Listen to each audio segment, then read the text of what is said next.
பகவத்கீதை அத்தியாயம் 2. கிருஷ்ணா உவாச அசோஸ்யானன்வ சோசஸ்த்வம் பிரக்ஞாவாதான்ச பாஷ்சே கதாச்சுகை தாசுஞ்ச நானுகோசந்தி பண்டிதா.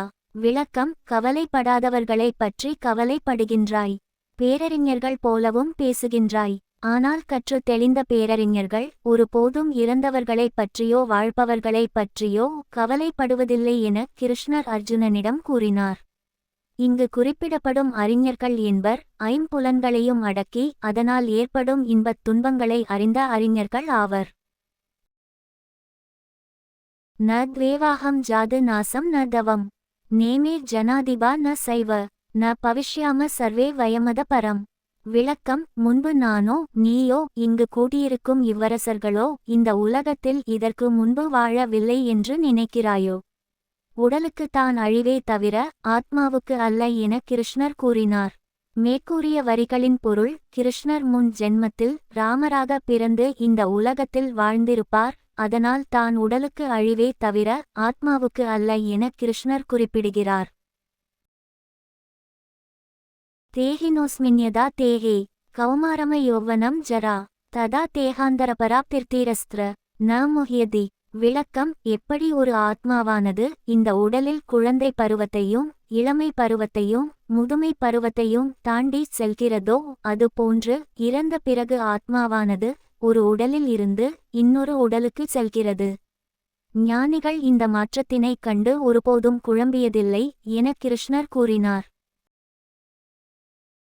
மாத்ராஸ்பர்சாஸ்து கௌந்தேய சீதோஷ்ண சுகது கதா ஆகமாபாயினோ நித்யாஸ்தாம்ஸ் திதிக்ஷஸ்வ பாரத. விளக்கம்: குந்தியின் மைந்தனே அர்ஜுனா, நிலை இல்லாத இன்பத் துன்பங்கள் என்பது அவ்வப்போது தோன்றி மறையும் மழை மற்றும் வெயில் காலம் போன்றது. அதன் நிலை இல்லாத தன்மையை உணரவே நமக்கு ஐம்புலன்கள் இருக்கின்றன என கிருஷ்ணர் கூறினார். யம் ஹீன வியதயந்தியதே புருஷம் புருஷர்ஷப சமது கசுகம் தீரம் சோம்ருத த்வாய கல்பதே. விளக்கம்: எவன் ஒருவன் இன்பத் துன்பங்களை சமமாக கருதி அவற்றின் நிலையற்ற தன்மையை உணர்ந்து அவன் மனதை நிலையானதாக வைக்கிறானோ அவனே முக்தி அடைவதற்கு தகுதியானவன் என கிருஷ்ணர் கூறினார்.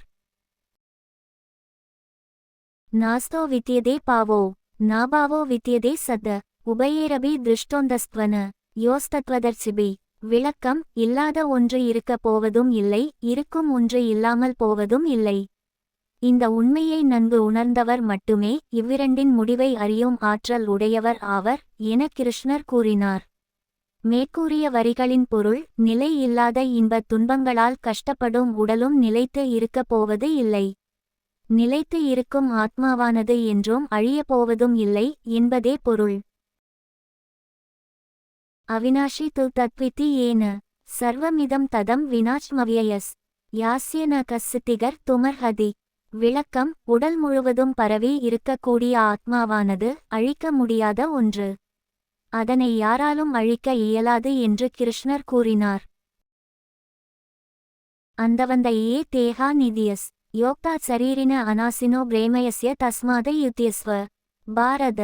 விளக்கம்: நிலையானதும் அழிவற்றதும் அளவிட முடியாததுமான ஆத்மாவை கொண்ட உடலே அழிவுக்கு உட்பட்டது. ஆகையால் அர்ஜுனா போர் செய்க என கிருஷ்ணர் கூறினார். யஏனம் வேத்தி ஹந்தாரம் யஸ்ஸைனம் மன்யதே ஹதம் உபௌதோ ந விஜானிதோ நாயம் ஹந்தி ந ஹன்யதே. விளக்கம்: எவன் ஒருவன் ஆத்மாவை அழித்து விடலாம் என்று நினைக்கிறானோ அவன் அறியமாட்டான் தான் அறியாமையில் உள்ளான் என்று.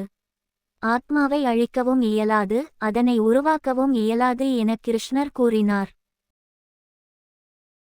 ந ஜாயதே மரியதே வா கதாசின் நாயம் பூத்வா பவிதா வா ந பூய அஜோ நித்யசாச்வதோ யம் புராணோ ந ஹன்யதே ஹன்யமானே சரீர. விளக்கம்: ஆத்மா பிறப்பது அல்ல, இறப்பதும் அல்ல, பிறப்பிற்கும் இறப்பிற்கும் அப்பாற்பட்ட ஒன்று. அந்த ஆத்மா தோன்றிய காலம் என்று ஒன்று இல்லை, அந்த ஆத்மா அழியும் காலம் என்றும் ஒன்று இல்லை. ஆத்மா பிறப்பற்றது, இறப்பற்றது, தொடக்கமும் முடிவுமற்றது, என்றும் நிலைத்து இருக்கும் முதன்மையானது என கிருஷ்ணர் அர்ஜுனனிடம் கூறினார். மனிதனாய் பிறந்து 6 அறிவுகளான பார்க்கும் அறிவு, கேட்கும் அறிவு, சுவைக்கும் அறிவு, நுகர்தல் அறிவு, தொடுதல் அறிவு, யோசிக்கும் அறிவு உடையவனாய் விளங்குவதால் மனிதன் இந்த உலகத்தின் படைப்புகளுள் சிறந்த படைப்பு என்கிறோம். மனிதனுக்கு 6 அறிவுகள் மட்டும் தான், ஆனால் அவனை படைத்த இறைவனுக்கோ அளவிட முடியாத கோடான கோடி அறிவுகள். அதனால் தான் மனிதன் பிறப்பு இறப்பு, உருவாக்குதல் அழித்தல் எனும் இந்த கோட்பாட்டின் உள்ளேயே வாழ்ந்து அவற்றின் வழியே சிந்திப்பதால் ஆத்மா உருவாக்கப்படாமல் எப்படி உருவானது என்ற கேள்வியை எழுப்புகின்றான். இந்த உருவாக்குதல் அழித்தல் இந்த கோட்பாட்டின் வெளியே வந்து சிந்திக்கும் ஒருவனால் தான் ஆத்மாவையும் இறைவனையும் முழுமையாக உணர இயலும். இந்த பதிவு உங்களுக்கு பிடித்திருந்தால் லைக், ஷேர், சப்ஸ்கிரைப் செய்யுங்கள்.